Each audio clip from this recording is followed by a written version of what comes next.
Okay, once again, good evening and welcome to this session. Our mission is to make you fall in love with IELTS studies. And if you're watching on YouTube or Facebook, kindly consider subscribing our channel and give us a thumbs up if you like our work, and share the video so that we empower each other and grow together. So as of now, today we are dealing with IELTS, the introductory session, whereby we'll track your situation where you stand in IELTS training. Then we'll go forward. Let me share my screen and let me know whether you can see my screen. Okay, so it's visible, right? Yes, sir. So, the International English Language Testing System, if you're a beginner, we call it, the abbreviation is IELTS, and the acronym is IELTS. When we normally speak, we say IELTS. So when I say IELTS, it means IELTS, International English Language Testing System. Today, I'll not be going to the basics of like modules and other things, which you should be thorough with by now. If not, we will have it as a separate session for that. IELTS, we'll be dealing with 7 key skills. Ultimately, all the competitive exams have almost similar things. Maybe when you compare TOEFL, IELTS definitely has almost everything similar, whereas OET will have about 10% difference as regards the principles. So Sapta Sutras, we call it 7 principles. This is what they assess from you. Whatever you are studying or whatever the modules you are dealing with, reading, listening, speaking, writing, they will be assessing these 7 principles or Sapta Sutras in your tasks. One is synonyms, second one is comparison, third one contrast, fourth one scale, fifth one narration, sixth one direct and indirect speech, and seventh one is adjectives. These are the 7 principles which you have to understand in each of your modules. And first one, synonyms. Today I'll be briefly explaining these things to you, just to give a general idea. But then as we go on with the task or the modules, we will be identifying these things and giving you a better view about it. Synonyms, it means different words being used with the same meaning. So synonyms of beautiful could be gorgeous, handsome, lovely, exquisite, all these things. Now, for example, synonym, to kill is the word. Could you just tell me what, you can unmute and tell me what is the synonym to be used in the blank space? Assassin. Assassinated. Okay. Let's see. Okay, the soldier was dash in action. You have to use a synonym of kill. Eliminated. Okay. He was murdered by his neighbor. Okay. Indira Gandhi was assassinated. Assassinated. The ship was, let's look at it. Saddam Hussein was executed by US government. Executed means killed in the as per the process of the law. It's not killing, it's execution as per the process of the law. And the soldier was killed in action. The soldiers have the right to kill. They are authorized to kill. And he was murdered by his neighbor. Murder is killing, but it is unauthorized or illegal. Indira Gandhi was assassinated, as we said, by the terrorists. And the sheep was slaughtered by the man. The same meaning, but different words being used. This has to be noticed in your reading, writing, listening, and speaking. As regards, as compared to OET, you have an advantage because you have an essay to be written and the reading text as well as listening. All these have the same category or same nature of strategies being used, even in your speaking. Whereas in the other one, like if you're taking general, definitely you have a letter. Otherwise, OET, they have a letter, so essay doesn't appear. But then if you know how to write an essay, you will definitely score good marks in reading. If you are good at reading, definitely you know how to write an essay. So also listening, same strategies are being used. Only thing, your listening skill will be assessed with along with the other strategies. So this is what we have seen now. Saddam Hussein was executed by US government. The soldier was killed in action. He was murdered by his neighbor. Indira Gandhi was assassinated by the terrorists, the sheep was slaughtered by the man. Same, everything means they were killed. But then the words are used, different words are used in different occasions. Second one is comparison. As we know, strong, stronger. Those are the simple expressions, long, longer, weak, weaker, big, bigger. So these are the expressions, general expressions that we use in our comparative language. And comparison also could be like, we have 3 degrees in comparison: bad, worse, worst, and good, better, best. And contrast is the opposites: high, low, big, small, anxious, calm, cheap, expensive. So these are the things they will assess you whether you understand these aspects of language. Other one is scale, which is very important in many of the competitive exams.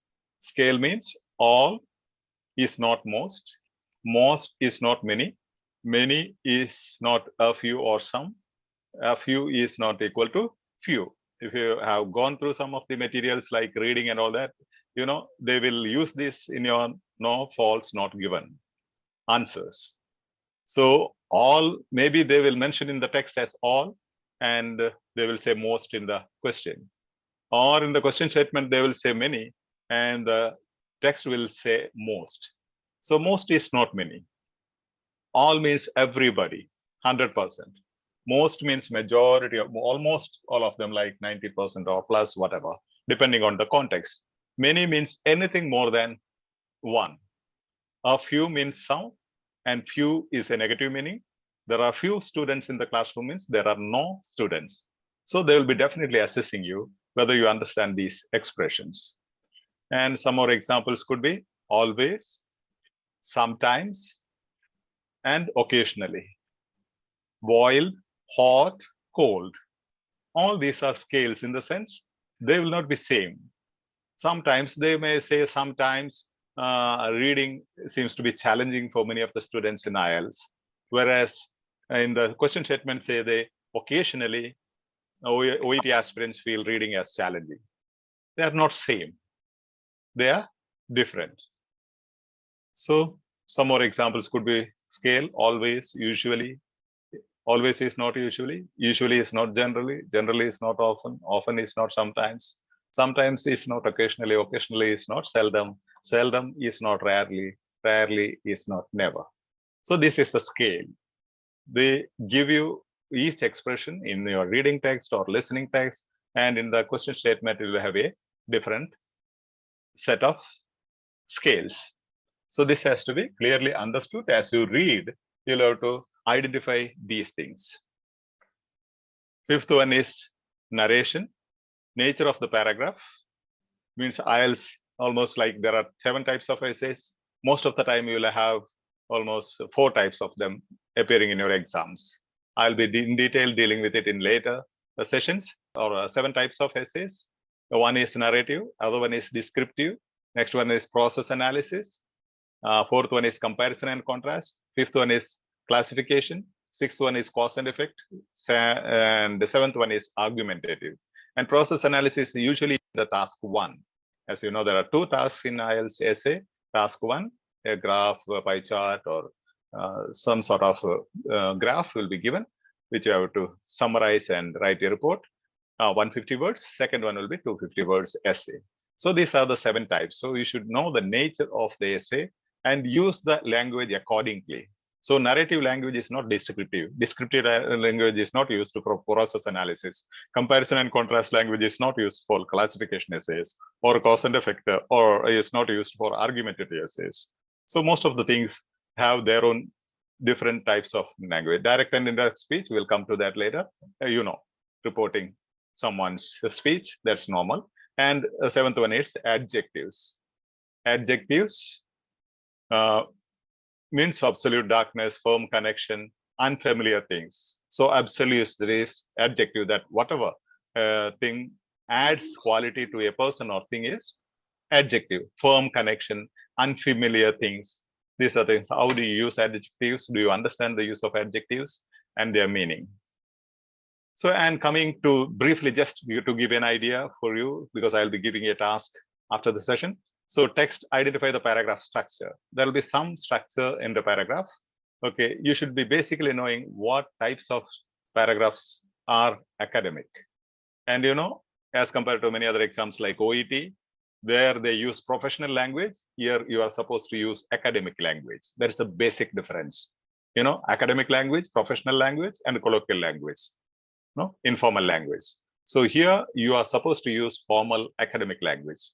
Types of topic sentences, like paragraph structure means there is a topic sentence which is the thesis statement in the paragraph or the main gist of the paragraph.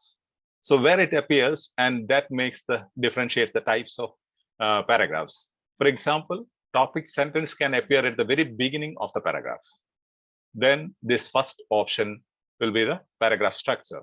And even in your essay, if you start with this structure, you have to continue till the end with the same structure of the paragraph. You cannot mix up.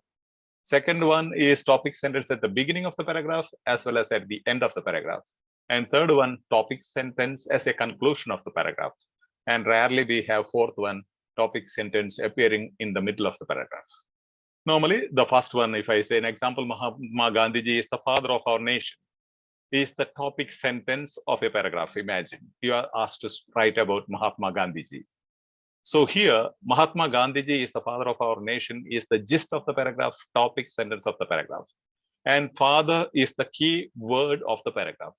So what are you supposed to write in this paragraph is only the paternal qualities of Mahatma Gandhi. You can't write where he was educated or where he was born, all those details, all those things you cannot write here. You will have to say why he is respected as father of our nation. You have to justify that. Maybe how he spent his life and lived and died for the nation. Such things you have to write, illustrate with the examples. So a paragraph will have a topic sentence, and that topic sentence will be illustrated and explained in one or two supporting sentences. And supporting sentence will be illustrated in developing sentences, which means you'll be giving some examples or data and evidence for your topic sentence. So topic sentence, supporting sentences, and developing sentences make a paragraph. And the next one is Mahatma Gandhi is the father of our nation. In the beginning, you will give the topic sentence, and at the end, you will conclude with the same topic sentence, but in other words. Maybe saying, therefore, Indians proudly consider or respect Mahatma Gandhi as the father of our nation. Something in different words, you will repeat the topic sentence. The other option is that in the beginning, you will give some evidence, examples, how he was imprisoned for long periods, and how he spent his life for the nation, examples, Dandi Satyagraha. And at the end, you say, therefore, Mahatma Gandhi is acclaimed or respected as the father of our nation. And the other one, rarely I said, the topic sentence, they can begin with some developing sentences, examples. In the middle, they say summarize the whole thing and say the topic sentence, mention the topic sentence, and then give some more examples and explanations. But this is very rarely done, and we don't recommend you for your essays or other things. For example, now one simple paragraph I am taking, paragraph analysis. Trees are lovely. They make oxygen, which is necessary for life. We should all plant one. It could change cities by providing more shade. India is planting trees to replace its old ones. So this is a small paragraph. And every sentence in any paragraph has got its own function. So when we spoke of the nature of the paragraph, structure of the paragraph, so we are dealing with the function of each sentence in a paragraph. Coming back to this, there are two modal verbs here. I'll tell you the importance of modal verbs. Now, trees are lovely. They make oxygen. Now, when we say trees are lovely, it has got a function. That's an opinion. Maybe some of you may not agree with it. So you should be able to identify the opinion and fact language and answer accordingly. Maybe in the text or the listening audio, they will give you an opinion. And in the answer statement, it will be a factual statement, which means that it's not true.